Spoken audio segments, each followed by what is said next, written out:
Inflation is spiked up this year, and there's a lot of worry about that. And has the cost of living really gone up?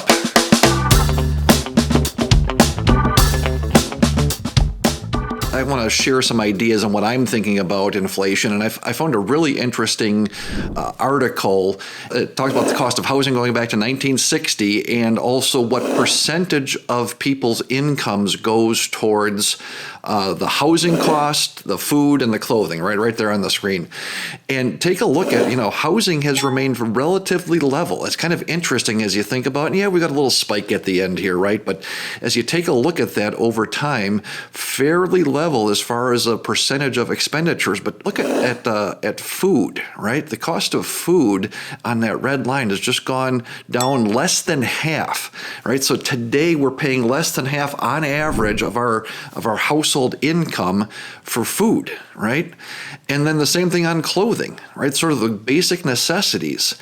And as you think about that, so much of our world is choices. We talk a lot with in our client meetings, right, about what choices you make and being intentional about things.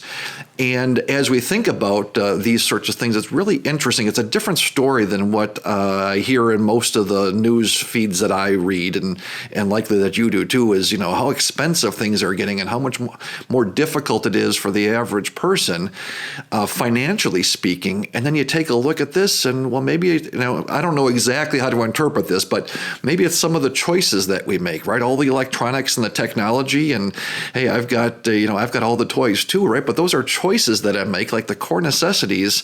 It's really interesting to think about what's essential and what's not. And I thought this graph was just a really interesting way to look at that. Like the cost of living has really gone down over the last 50 or 60 years, right? And again, you take a look at what's going on now, inflation, recently, price of gas and things. I mean, it's frustrating, but kind of like the rest of our investments and the rest of our planning, any 1 or 2 years, big deal. But you take a look at big blocks of time, right?